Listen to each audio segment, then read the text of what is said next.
Assalamualaikum warahmatullahi wabarakatuh. Perkenalkan, saya Rian Kiana Martika Pratama dengan 3 digit yang terakhir 118. Di sini saya ingin mempresentasikan sebuah review artikel tentang Bruce Lambert dengan judul Causality, Machine Learning, and Human Insight yang ditulis oleh Harold Martins dalam jurnal bernama Analytica Chimica Acta volume 1227. Publikasi ini berasal dari Department Engineering Cybernetics, Norway University of Science and Technology atau disingkat NTNU, Trondheim, Norway. Artikel jurnal ini dipublikasikan pada tanggal 9 Oktober 2023. Sebelum masuk ke presentasi tentang review artikel, saya akan memberikan penjelasan singkat mengenai hukum Lambert. Hukum Lambert-Beer atau sering disebut juga sebagai hukum Beer-Lambert adalah sebuah hukum dalam fisika dan kimia yang menjelaskan bagaimana cahaya diserap oleh materi ketika melewati suatu medium. Hukum ini menggabungkan dua hukum dasar, yaitu hukum Lambert dan hukum Beer. Berikut adalah penjelasan rinci dan menyeluruh mengenai hukum Lambert-Beer. Hukum Lambert menyatakan bahwa penyerapan cahaya oleh medium adalah proporsional terhadap ketebalan medium tersebut. Secara matematis, hukum Lambert dapat dinyatakan sebagai intensitas sama dengan intensitas 0 dikurangi alfa. I sama dengan I0 dikali E pangkat min AX alfa X, di mana I adalah intensitas cahaya yang keluar dari medium, I0 adalah intensitas cahaya yang masuk ke dalam medium, alfa adalah koefisien absorpsi atau penyerapan yang bergantung pada sifat medium dan panjang gelombang, sedangkan X adalah ketebalan medium. Lalu kemudian ada hukum Beer. Hukum Beer menyatakan bahwa penyerapan cahaya oleh suatu larutan berwarna adalah proporsional terhadap konsentrasi larutan tersebut.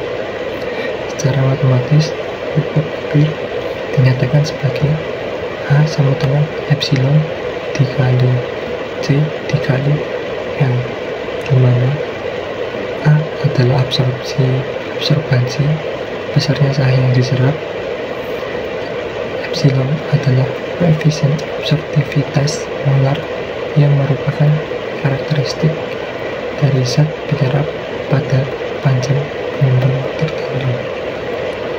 C adalah konsentrasi larutan, sedangkan L adalah panjang lintasan cahaya yang melalui larutan. Hukum Lambert-Beer menggabungkan kedua hukum tersebut dan menyatakan bahwa absorbansi dari sebuah larutan berwarna tidak hanya bergantung pada konsentrasi dan panjang lintasan, tetapi juga koefisien absorptivitas molar atau epsilon. Secara lengkap, hukum Lambert-Beer dapat dinyatakan sebagai A sama dengan E dikali C kali L, atau dalam bentuk logaritmik adalah A sama dengan log 10 log dengan basis 10 dengan koefisien di dalamnya yaitu I0 dibagi I dan sama dengan E dikali C dikali L, dimana seperti yang tadi kita tahu, A adalah absorbansi, yaitu besaran yang tidak memiliki satuan dan merupakan ukuran dari seberapa banyak cahaya yang diserap oleh larutan. Absorbansi berbanding lurus dengan konsentrasi zat penyerap dan panjang lintasan cahaya. Lalu ada koefisien absorptivitas molar atau epsilon. Ini adalah konstanta yang bergantung pada jenis zat penyerap dan panjang gelombang cahaya yang digunakan. Nilainya menunjukkan seberapa kuat suatu zat menyerap cahaya pada panjang gelombang tertentu. Lalu, konsentrasi atau C. Konsentrasi larutan adalah jumlah zat larut dalam volume larutan. Satuan yang umum digunakan adalah molaritas atau M, yaitu mol per liter. Lalu yang ada panjang lintasan atau L. Panjang lintasan adalah jarak mengukur cahaya melalui larutan, biasanya dinyatakan dalam cm atau cm. Hukum number B digunakan dalam berbagai aplikasi ilmiah dan industri, termasuk yang pertama ada spektrofotometri, digunakan untuk mengukur konsentrasi zat dalam larutan dengan mengukur absorbansi cahaya pada panjang gelombang tertentu. Lalu digunakan pada analisis kimia, membantu dalam identifikasi dan kuantifikasi zat kimia dalam sampel. Lalu ada di penelitian biologi untuk mengukur konsentrasi protein, DNA, RNA, dan molekul lainnya. Lalu terdapat juga di industri farmasi, digunakan untuk mengontrol kualitas obat dengan mengukur kandungan bahan aktif. Lalu yang terakhir ada batasan hukum Lambert B. Meskipun hukum ini sangat berguna, ada beberapa batasan yang perlu diperhatikan. Yang pertama, deviation from linearity. Pada konsentrasi yang sangat tinggi, hukum ini mungkin tidak linear karena interaksi antar molekul menyerap. Lalu, scattering and Lorentz. Partikel dalam larutan yang menyebabkan hamburan cahaya atau fluorensi dapat mengganggu pengukuran absorbansi. Lalu ada chemical equilibria. Jika zat penyerap berpartisipasi dalam reaksi kimia atau kesetimbangan, nilai epsilon dapat berubah. Hukum Lambert adalah dasar dari banyak teknik analisis dalam ilmu kimia dan biologi, dan pemahaman yang baik tentang hukum ini penting untuk aplikasi yang tepat dan interpretasi hasil yang akurat.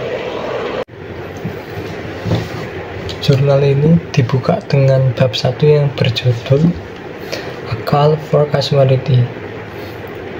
Di sini penulis merasa senang bisa kembali menulis di jurnal Analytica Chimica Acta karena publikasi pertamanya di bidang pemodelan data berjudul Analisis Faktor Campuran Kimia Solusi Faktor Non-Negatif untuk Spektra Asam Amino Sereal diterbitkan di jurnal ini pada tahun 1979.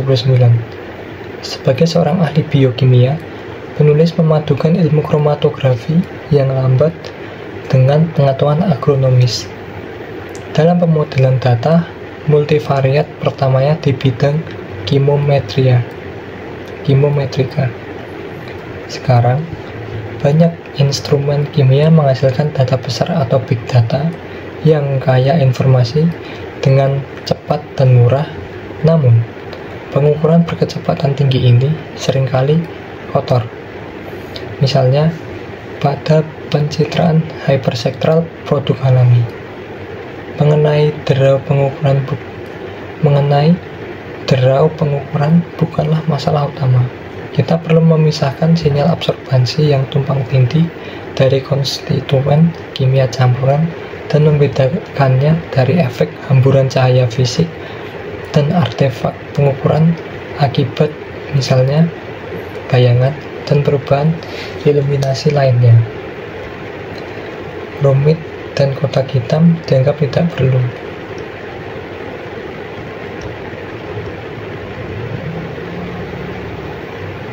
Pembuatan model berbasis data murni dalam bahasa AI disebut pembelajaran mesin. Untuk big data dari spektrometer dan pencitra multikanal dalam sistem dengan kompleksitas kasual terbatas, penggunaan deep learning berbasis AI yang rumit dan kotak hitam dianggap tidak perlu karena berisiko tinggi dan membutuhkan banyak komputasi. Lebih baik menggabungkan pengetahuan sebelumnya dan penemuan berdasarkan observasi dalam pemodelan ruang bawah sederhana dan transparan untuk meningkatkan kinerja dan pemahaman kasual. Penulis akan menjelaskan kerangka kerja pembelajaran mesin genetik untuk menangani kausalitas yang diketahui dan tidak diketahui dalam big data teknis. Presentasi ini didasarkan pada pengalaman pribadi penulis karenanya artikel ini didasarkan pada pengalaman pribadi penulis dan karenanya bersifat subjektif. Selanjutnya dilanjutkan dengan subbab 2 yang berjudul Machine Learning with an A for Causalities. Selanjutnya dilanjut dengan bab 2 yang berjudul Machine Learning with an A for Causalities.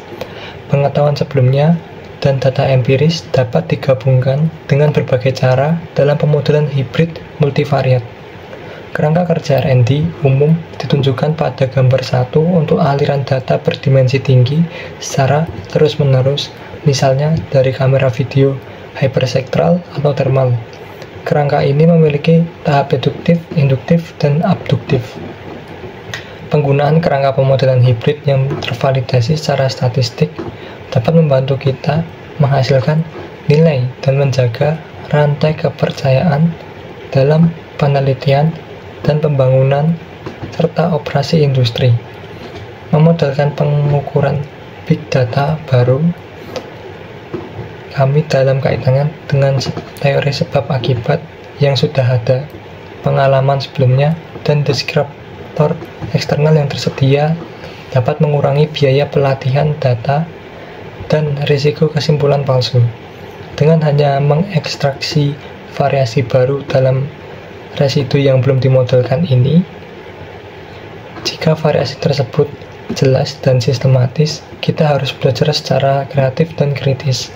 Dengan menggabungkan pola variasi yang diketahui dan tidak diketahui, kita dapat memberikan hasil yang dapat diandalkan dan meningkatkan pemahaman sebab akibat kita. Jadi, pada bab ini, penulis bermaksud yaitu penjelasan teks. Paragraf ini membahas tentang bagaimana pengetahuan sebelumnya atau prior knowledge dan data empiris atau pengamatan bisa digabungkan dalam pemodelan hibrida multivariat. Kerangka R&D generik, maksudnya penulis menampilkan skema kerangka kerja R&D generik pada gambar 1. Skema ini dirancang untuk menangani aliran data berdimensi tinggi yang berkelanjutan, misalnya dari kamera video hyperspektral atau thermal. Kerangka ini memiliki 3 tahap. 1. Tahap deduktif. Tahap ini menggunakan teori kasual yang sudah ada untuk memakai data big data baru. Kemudian yang kedua ada induktif.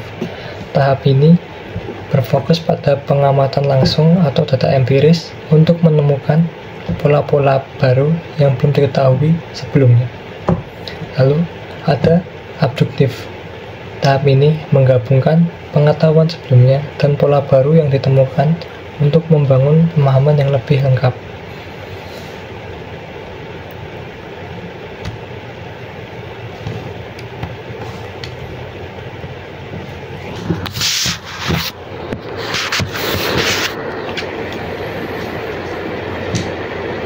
Selanjutnya ada manfaat dari kerja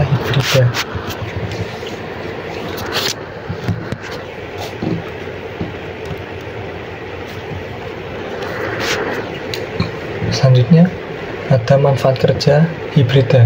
Yang pertama, memvalidasi model secara statistik, yang berarti penggunaan kerangka kerja pemodelan hibrida ini secara tervalidasi secara statistik dapat membantu menghasilkan nilai dan menjaga kepercayaan atau chain of trust dalam kegiatan penelitian dan pembangunan atau R&D serta operasi industri. Terus kemudian ada mengurangi biaya dan risiko. Dengan mengandalkan data big data baru berdasarkan teori kausal yang sudah ada, pengalaman sebelumnya, dan deskriptor eksternal yang tersedia, kita dapat mengurangi biaya untuk mendapatkan data lain atau training data, dan risiko menghasilkan kesimpulan yang salah atau spurious conclusions. Lalu kemudian ada belajar kreatif dan kritis.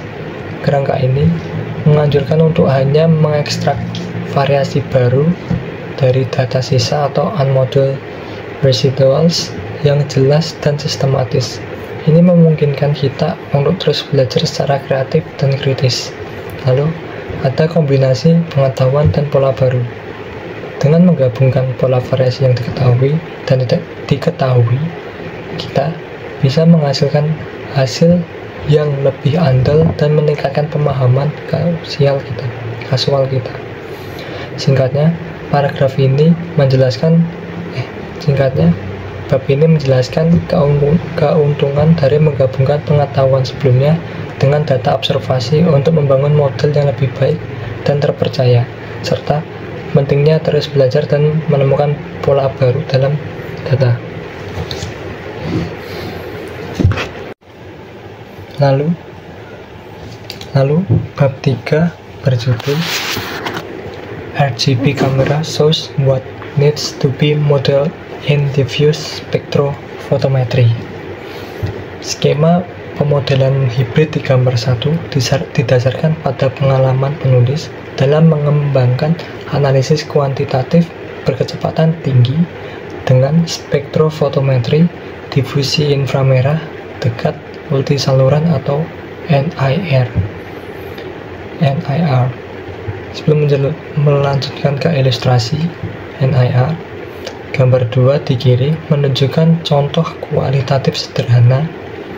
Gambar berwarna permen gula berbentuk ikan haring yang berwarna merah, putih, dan biru. Permen tersebut diterangi dari depan atau dari belakang dan difoto dengan kamera RGB 3 saluran yang biasa ada di ponsel. Dengan asumsi bahwa cahaya konstan secara spasial dan sensitivitas detektor di seluruh gambar, nilai RGB sebanding dengan data reflektansi dan transmitansi.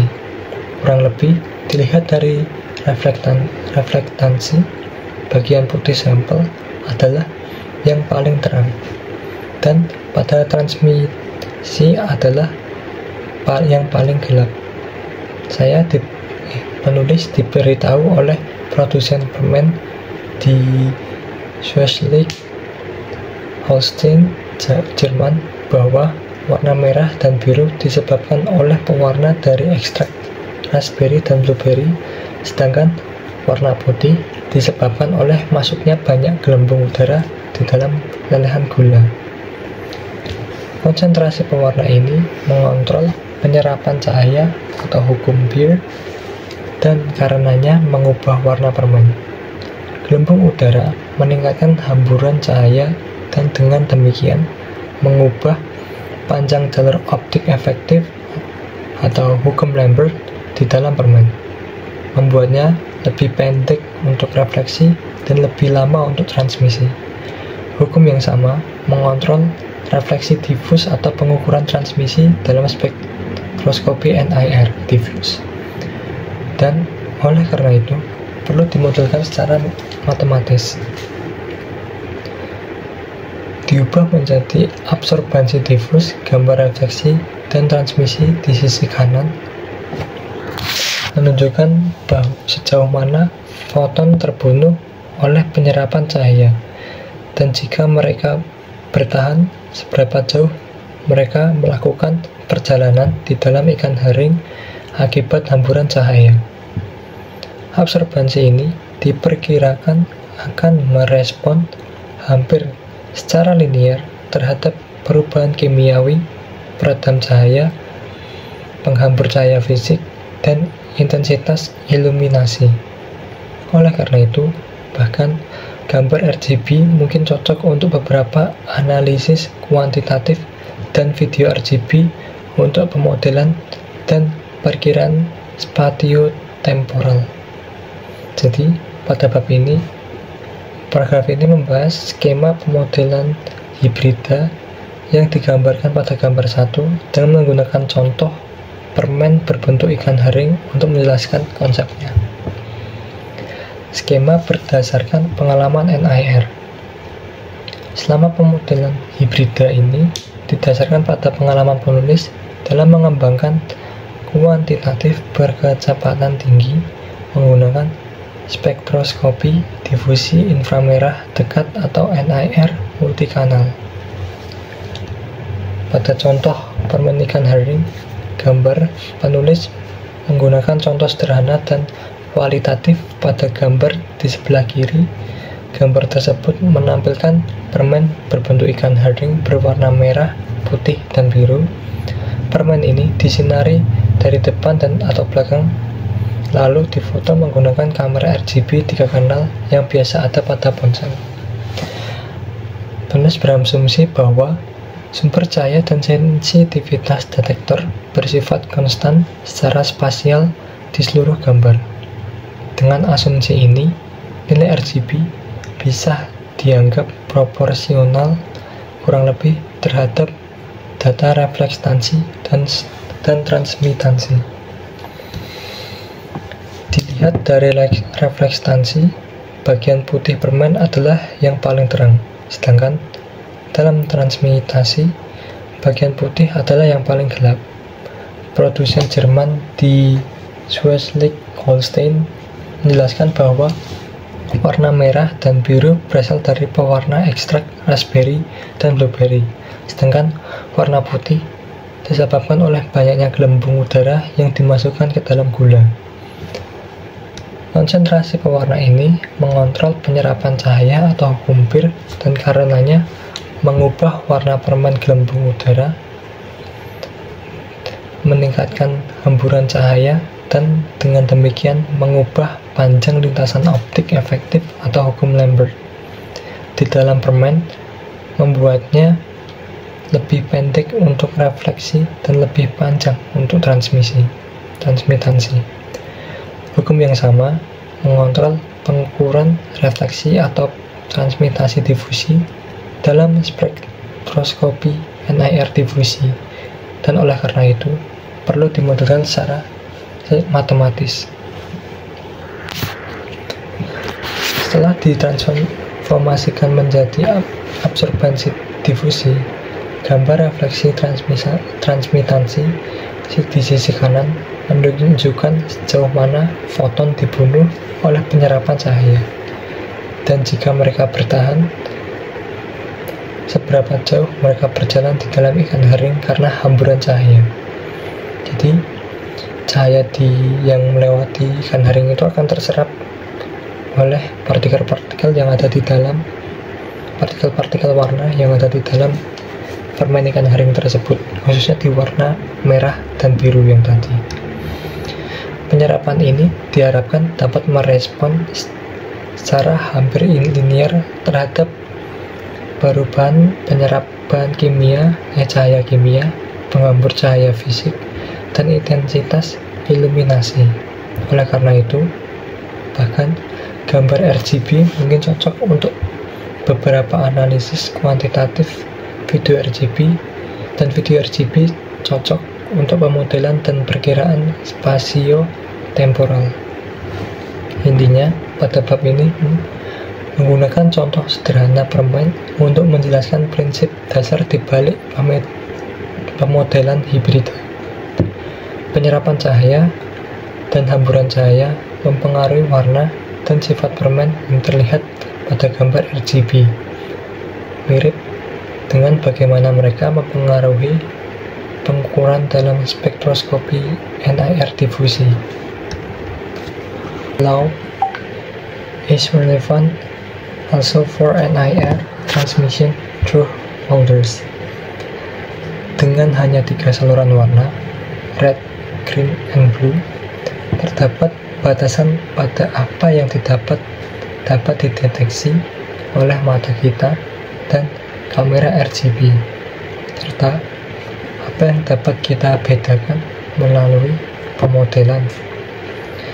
Selain itu, melakukan pengukuran refleksasi dan transmitasi merupakan hal yang rumit. Bagaimana jika kita mengukur hanya menularingannya, tetapi dengan lebih banyak saluran panjang global? Dalam rentang inframerah dekat yang berada di luar jangkauan penglihatan kita, gambar 3 mengilustrasikan keuntungan pengukuran multisaluran dan membandingkan pemodelan matematika berdasarkan metode induktif murni yang berada di atas dan gabungan penculikan induktif atau deduktif yaitu di bagian bawah. Ini berkaitan dengan spektroskopi inframerah dekat berkecepatan tinggi melalui bubuk putih untuk campuran protein gandum murni dan bubuk pati gandum. Untuk menggeneralisasi, kami berasumsi spektrum NIR mereka tidak diketahui, namun diharapkan berbeda dalam penyerapan cahaya dan hamburan cahaya. Ada 5 rasio campuran bubuk protein dan pati.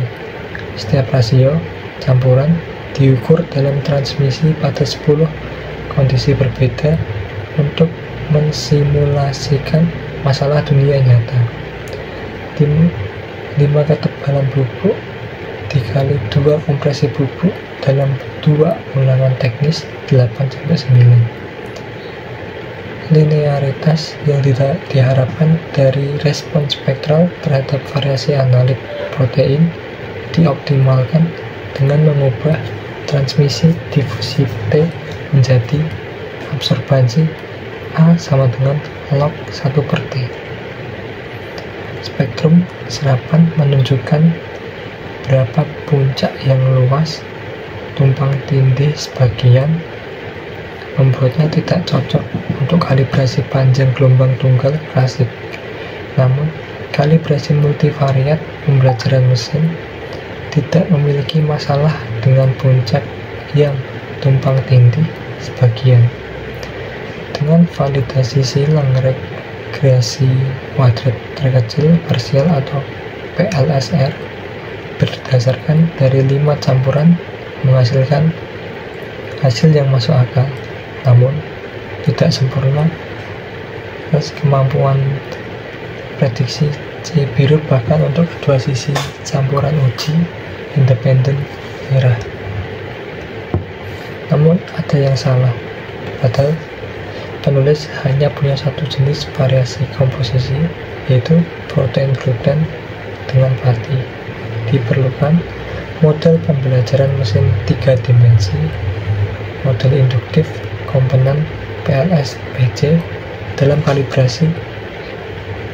Bagian bawah gambar 3 menunjukkan hasil untuk 100 spektrum yang sama setelah pemrosesan semi kausal dengan model serapan linear mirip Beer-Lambert mengenai penyerapan cahaya kimia dan hamburan cahaya fisik.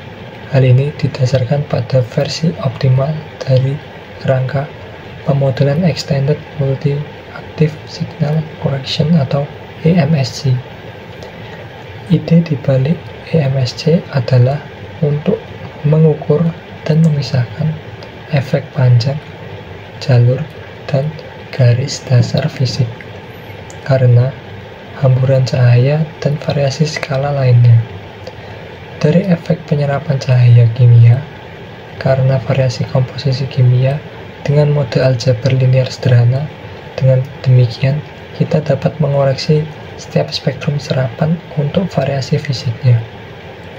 Di sini, variasi hamburan cahaya yang disebabkan oleh ketebalan sampel dan kompresi bubuk menyebabkan garis dasar aditif dan perubahan panjang jalur perkalian sambil tetap mempertahankan variasi serapan kimiawi karena perbandingan campuran penyusunnya.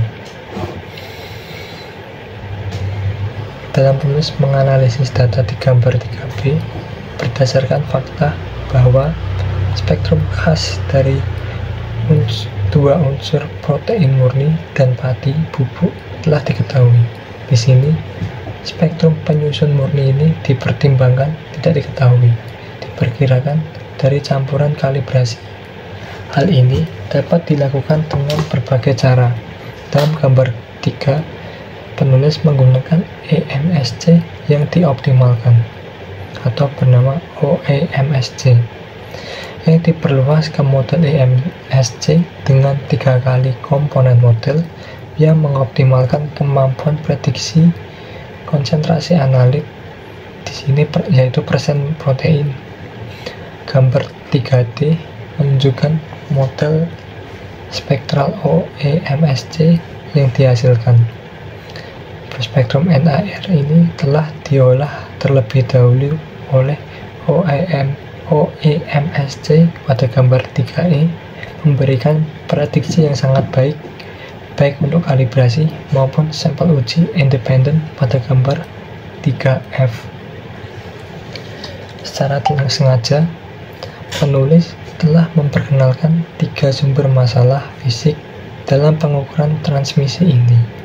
Penulis memilih untuk memvariasikan jumlah bubuk dalam wadah sampel dengan cara yang tidak diketahui.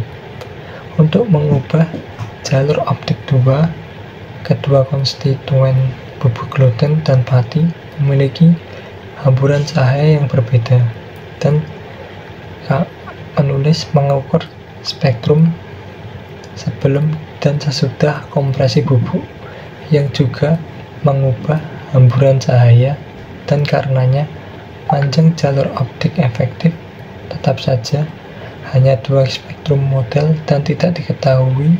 Diperlukan 1 dalam model EMSC dan 1 dalam model PLSR.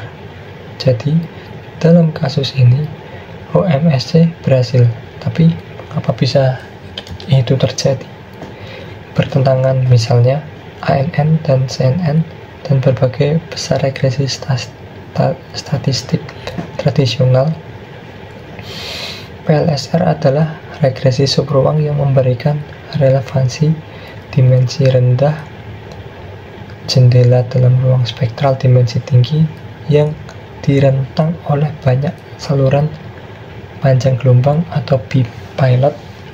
Seperti itu hampir selalu menarik. Namun dalam kasus ini, hal ini memberi kejutan khusus kepada sang penulis, yaitu pada gambar 4.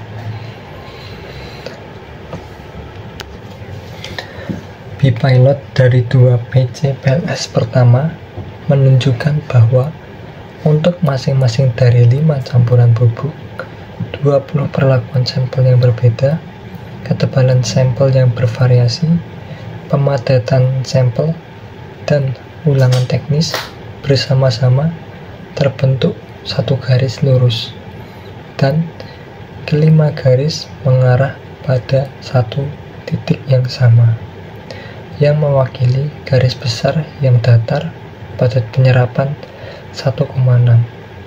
Namun, serapan dari 5 campuran ini berjarak sama adalah penempatan tidak merata pada gambar yang tidak diharapkan pada hukum Beer. Namun, pada pemrosesan OMSI semi kasual pada gambar 3E dari spektrum masukan gambar 3B dikoreksi untuk efek hamburan cahaya multiplikatif dan adiktif. Ini juga mengoptimalkan linearitas respon terhadap komposisi campuran. Oleh karena itu, contoh model spektroskopi transmisi serbuk yang disederhanakan ini menunjukkan bahwa spektrum serapan yang sangat kotor dari transmisi difus dapat diubah menjadi hukum Beer-Lambert.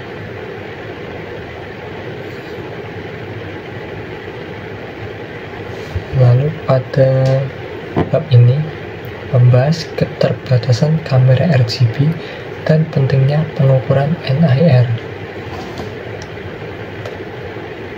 Keterbatasan kamera RGB yaitu penulis menjelaskan keterbatasan kamera RGB yang hanya memiliki 3 kanal warna yaitu merah, hijau, dan biru. Hal ini membatasi kemampuan mata kita dan kamera RGB dalam mendeteksi informasi dan membedakan objek berdasarkan permodelan.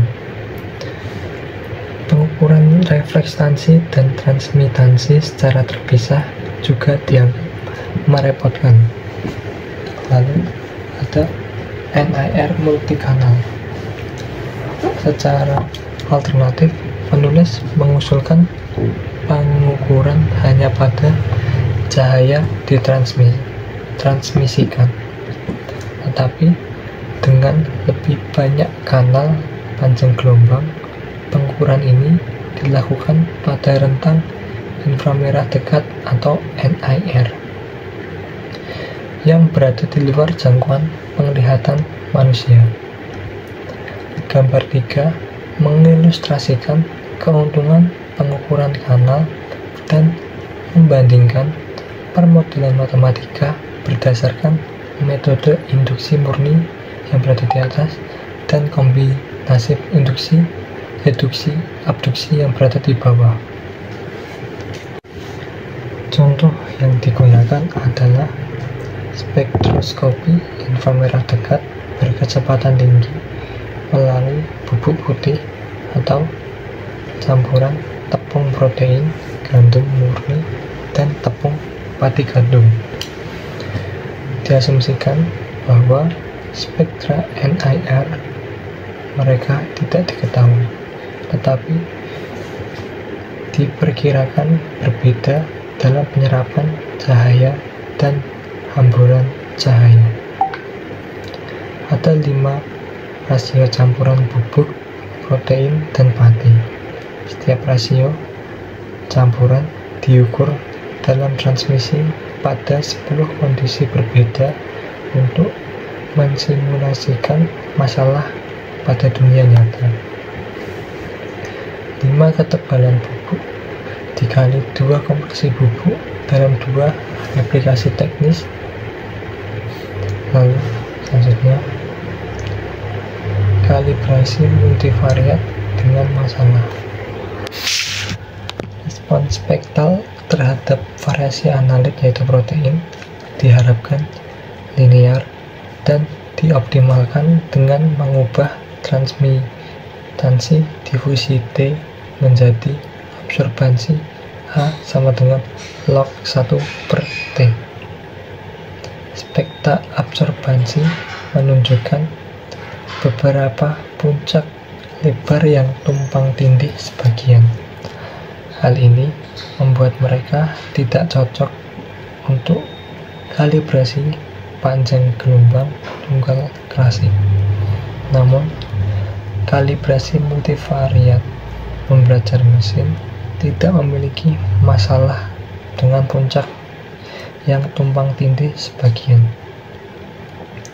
Regresi least square partial atau PLS dengan validasi silang berdasarkan 3 dari 5 campuran menghasilkan kemampuan prediksi yang masuk akal, tapi tidak sempurna, di mana C biru, bahkan untuk dua campuran uji independen yang tersisa berwarna merah. Namun, ada yang salah. Meskipun hanya ada satu jenis variasi komposisi, yaitu protein gluten dengan pati versus pati, model pembelajaran mesin membutuhkan 3 dimensi model induktif komponen PLS-PC dalam mode kalibrasi. Pre-processing semi-causal. Bagian bawah gambar 3 menunjukkan hasil untuk 100 spektra yang sama setelah pemrosesan semi-kasual oleh model absorbansi linear Beer-Lambert dari penyerapan cahaya kimia dan hamburan cahaya fisik. Ini didasarkan pada versi teroptimasi dari kerangka kerja pemodelan Extended Multiplicative Signal Correction atau EMSC. Ide dibalik EMSC adalah untuk mengukur dan memisahkan efek fisik panjang lintasan dan baseline, karena hamburan cahaya dan variasi penskalaan lainnya dari efek penyerapan cahaya kimia, karena variasi komposisi kimia dengan model aljabar linear sederhana. Dengan demikian, kita dapat mengoreksi setiap spektrum absorbansi untuk variasi fisiknya. Di sini, variasi hamburan cahaya yang disebabkan oleh ketebalan sampel dan kompresi bubuk menyebabkan perubahan baseline, adiktif, dan panjang lintasan multiplikatif sambil mempertahankan variasi absorpsi kimia karena rasio campuran konstituen. Selanjutnya ada kasus spektra NTR tidak diketahui. Dalam data pada gambar 3B dianalisis berdasarkan fakta bahwa spektra khas dari dua konstituen, yaitu bubuk protein dan pati murni, sudah diketahui. Di sini spektra konstituen murni ini dianggap tidak diketahui. Diperkirakan dari campuran kalibrasi ini dapat dilakukan dengan cara pada gambar 3 penulis menggunakan optimize EMSC atau OEMSC yang diperluas ke model EMSC dengan satu komponen model lagi yang mengoptimalkan kemampuan prediksi untuk konsentrasi analit di sini, yaitu persen protein. Gambar 3D menunjukkan model spektral OEMSC yang dihasilkan. Spektra NIR ini diolah terlebih dahulu dengan OEMSC pada gambar 3E dan memberikan prediksi yang sangat baik. Lalu selanjutnya di bab 5 yang berjudul Beer-Lambert Law can also model hyperspectral video of change in complex biological materials. Dengan kamera reflektansi biasanya lebih mudah diukur dengan transmisi kamera penginderaan jauh hiperspektral saat ini memberikan aliran besar, spektrum reflektasi difus, spatiotemporal atau R, bahkan dalam bentuk video hyperspektral. Bagaimana cara menangani teknis big data seperti ini? Menyimpan dan menyebarkannya saja sudah menjadi masalah. Bagaimana menafsirkannya secara kuantitatif dalam kaitannya dengan variasi kimia, fisika, dan instrumen yang tidak diketahui.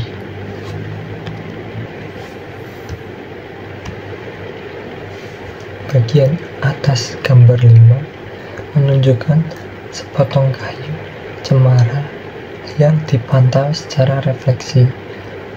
Pada gambar 2 yang bagian atas, selama 21 jam dari kondisi basah hingga kering dengan video hyperspektral VNIR atau visible dan NIR dengan panjang gelombang 500 sampai 1005 nanometer. Gambar refleksi dengan lebih dari 2,3 juta piksel diambil berulang kali sepanjang malam. Hal ini mengakibatkan lebih dari 350 juta spektrum reflektasi dengan masing-masing ada 159 saluran panjang gelombang untuk satu sampel kayu. Mengikuti langkah-langkah di gambar 1, beginilah cara video hyperspektral dimodelkan. 1. Pemodelan diketahui dengan deduksi. Setiap log spektrum serapan 10 hyper-R diserahkan ke EMSC konvensional atau tidak dioptimalkan dengan 5 input spektral atau rata-rata serapan air keran pigmen kayu khas garis dasar datar dan miring. Setiap spektrum dibagi dengan perkiraan panjang jalur optik relatif dari spektrum rata-rata, sedangkan kontribusi relatif lainnya diperkirakan dan dikurangi. Pemrosesan semi kasual ini menyumbang 98,9% varians dalam serapan masukan. Pemodelan tidak diketahui dengan induksi. Spektrum serapan yang telah diproses sebelumnya diserahkan ke analisis komponen utama atau PCA. Hal ini mengungkapkan dua pola variasi yang tidak terduga namun jelas, yang menjelaskan 0,7 varian lainnya. Oleh karena itu, dengan 5 komponen spektral yang diketahui dan 2 komponen spektral yang tidak diketahui, 99,6% varian dalam lebih dari 350 juta spektrum dimodelkan. Karena residu yang tidak dimodelkan tampaknya mewakili sebagian besar gangguan acak dan tidak ada outlier serius yang ditemukan. Tahap pemberian AMM induktif dan berbasis data tidak diperlukan. Wawasan lebih lanjut melalui abduksi. Ketika 7 komponen model dirata-ratakan pada setiap gambar dan dimodelkan sebagai fungsi waktu pengeringan, 4 video hyperspektral pengeringan kayu sekarang dengan refleksi SWIR atau Short Wavelength Infrared dalam rentang panjang gelombang 930 sampai 2200 nanometer. Sekali lagi, pengembangan penyerapan cahaya dan hamburan cahaya dijelaskan oleh pemodelan hibrida multivariat berdasarkan EMSC dan PCA. Namun, proses pengeringan juga menyebabkan kayu tersebut menyusut secara spasial. Ada juga beberapa gerakan kamera atau objek. Gerakan spatiotemporal ini diukur dengan estimasi aliran optik dan dirangkum menjadi PCA. Metagerak dengan apa yang disebut pemodelan idle. Hitungan ganda diilustrasikan di bawah gambar 5 digunakan untuk kompensasi gerak. Koreksi spasial ini menyederhanakan pemodelan spektral dan temporal.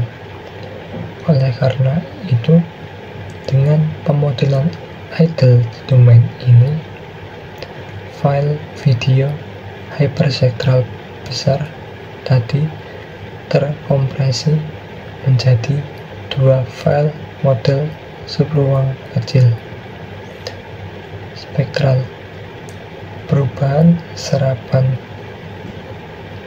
menunjukkan perubahan spatiotemporal dalam komposisi dan hamburan cahaya. Lalu spasial, perubahan bentuk dan posisi menunjukkan penyusutan kayu dan pergerakan kamera yang tidak diinginkan bersama-sama. Mereka hampir sepenuhnya menggambarkan bagaimana kayu yang dikeringkan berubah baik dalam domain panjang gelombang, waktu, dan ruang. Tingkatnya, serangkaian pemodelan hibrid di gambar 1 adalah salah satu cara untuk mendapatkan deskripsi proses spatiotemporal yang cepat, sederhana, dan mudah dipahami dari pengukuran teknis big data dengan ukuran file yang sangat diperkecil, seperti yang ditunjukkan pada dua contoh pemodelan video hyperspektral Beer-Lambert. Paragraf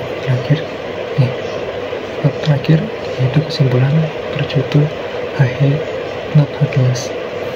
Masyarakat berada di persimpangan antara data dan kecerdasan buatan. Perkembangan AI saat ini untuk masalah yang sangat kompleks, sangatlah kuat dan menarik. Namun, dampak sosialnya belum sepenuhnya terlihat. Oleh karena itu, kita harus melangkah dengan sangat hati-hati. Dalam makalah ini, penulis mencoba menunjukkan bahwa solusi pembelajaran mendalam yang lebih cepat, lebih sederhana, lebih sedikit menuntut data, dan lebih dapat diinterpretasikan adalah mungkin, setidaknya untuk data besar multi-saluran yang terstruktur dengan baik dari sistem kimia, fisika, dan teknis dengan kompleksitas sebab akibat terbesar, baik yang diketahui maupun yang tidak diketahui. Namun, kerangka pemodelan deduktif, induktif, reduktif, hibrid yang ada pada saat ini memerlukan perbaikan metode lebih lanjut.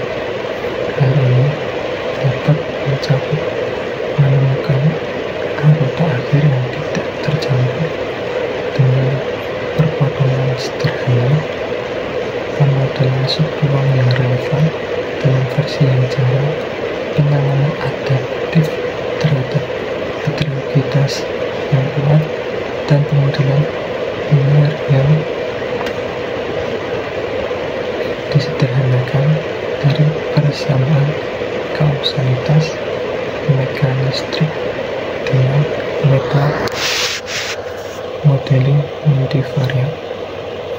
Di sisi lain, terdapat keterbatasan mendasar dalam pemodelan matematika, paradoks dualitas dalam pemodelan linear, campuran linear, subjektivitas yang terlihat dalam pemilihan model sebab akibat, dan kecerobohan matematis dari banyak model kausal non-linear.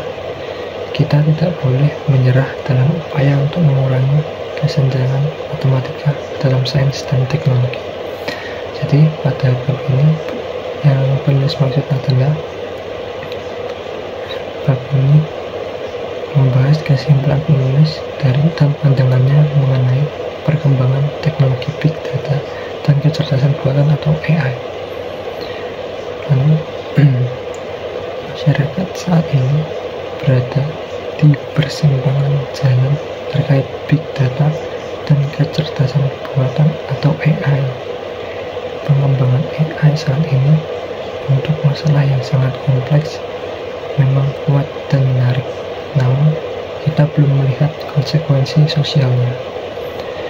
Oleh karena itu, kita harus melangkah dengan sangat hati-hati. Penulis berpendapat bahwa solusi deep learning yang lebih cepat, lebih sederhana, dan menggunakan data lebih sedikit dan lebih mudah dipahami adalah suatu hal yang mungkin. Hal ini berlaku setidaknya untuk data big data multi kanal terstruktur, baik dari sistem kimia, fisika, atau teknis dengan kompleksitas kausal terbatas, baik yang diketahui maupun tidak diketahui. Namun, kerangka kerja pemodelan hibrida deduktif, induktif, abduktif saat ini membutuhkan peningkatan metode lebih lanjut. Peningkatan ini mencakup beberapa hal, yaitu memasukkan unmissing end members dengan metode simplex intersect, pemodelan subruang relevan dalam versi sparse, penanganan adaptif terhadap heterogenetas yang kuat, pemodelan linear sederhana dari persamaan kausal mekanistik dengan metamodeling multivariat.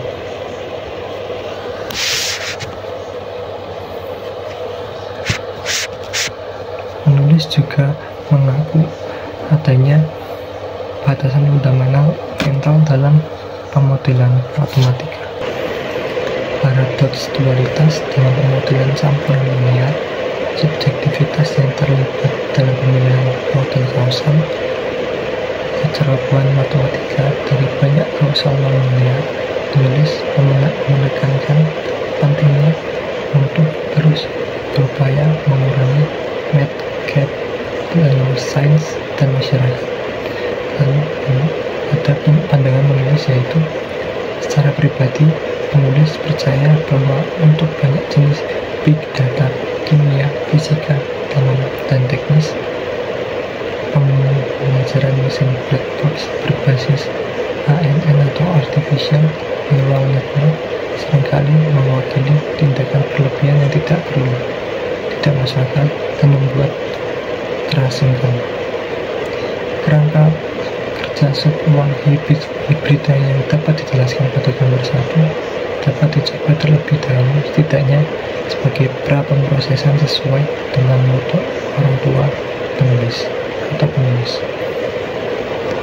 Sekian presentasi saya mengenai review artikel berjudul Causality, Machine Learning, and Human Insight yang ditulis oleh Harold Martins dan terdapat pada jurnal Semikata volume 1227 yang dipublikasikan di Department of Engineering Cybernetics, Norway University of Science and Technology atau disingkat NTNU Trondheim, Norway, yang dipublikasikan juga pada tanggal 9 Oktober 2023. Cukup banyak hukum yang berbeda yang dibahas dalam artikel ini.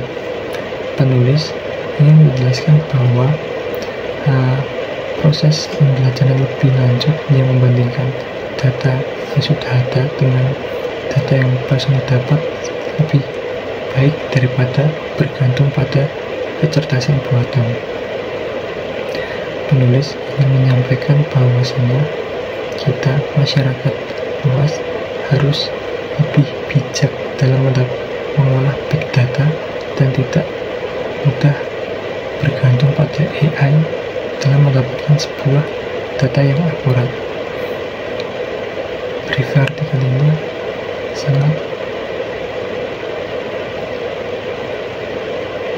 sangat baik dalam penyampaiannya. Itu saja video presentasi review artikel dari saya. Wassalamualaikum warahmatullahi wabarakatuh. Bila ada berkata yang salah, saya mohon maaf. Wassalamualaikum warahmatullahi wabarakatuh.